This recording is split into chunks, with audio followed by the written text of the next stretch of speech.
नमस्कार दोस्तों, स्वागत है आपका आज की अपडेट के साथ। प्रधानाचार्य भर्ती निरस्त करने को लेकर शिक्षकों की भूख हड़ताल शुरू हो गई है। पूर्व की प्रधानाचार्य सेवा नियमावली के अनुसार केवल हेडमास्टर ही 5 वर्ष की सेवा के उपरांत प्रधानाचार्य पद पर पदोन्नति पाते थे। यहाँ यह महत्वपूर्ण है कि पहले प्रवक्ता या एलटी शिक्षक सीधे प्रधानाचार्य नहीं बन सकते थे।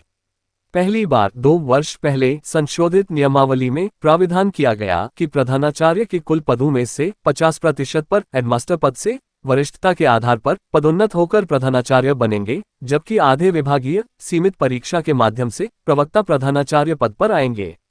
विभाग का ढांचा कुछ ऐसा है कि यदि सभी हेडमास्टरों को एक साथ पदोन्नति दे दी जाए तब भी कई इंटर कॉलेजों में प्रधानाचार्य के पद रिक्त ही रहेंगे, क्योंकि राज्य में हाईस्कूलों की संख्या 910 है और इंटर कॉलेज 1385 हैं। अब यहाँ सवाल यह है कि शिक्षकों का विरोध आखिर क्यों? अब ये भी आपके लिए जानना जरूरी है। शिक्षकों ने 2 वर्ष पहले प्रधानाचार्य संशोधित नियमावली का विरोध नहीं किया और न ही ये बताया कि आखिर प्रधानाचार्य नियमावली होनी कैसी चाहिए थी। इस प्रधानाचार्य नियमावली को बने लगभग 2 वर्ष पूर्ण हो चुके हैं। संगठन, सरकार और विभाग के मध्य इस बीच कई बैठकें हुई और कुछ तो ऐसी भी थीं जिनमें इस नियमावली का जिक्र भी हुआ।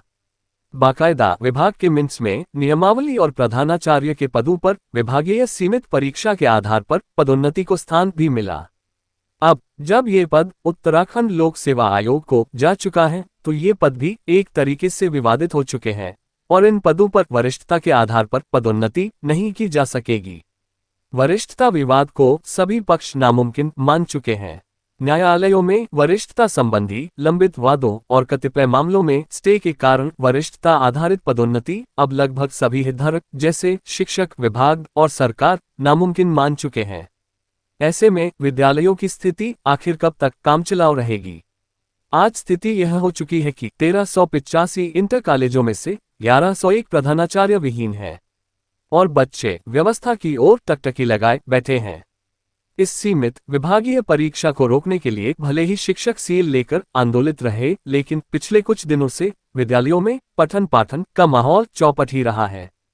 प्रधानाचार्य भर्ती पर सरकार ने शिक्षकों की पहली मांग स्वीकार करते हुए भर्ती प्रक्रिया को स्थगित कर दिया है।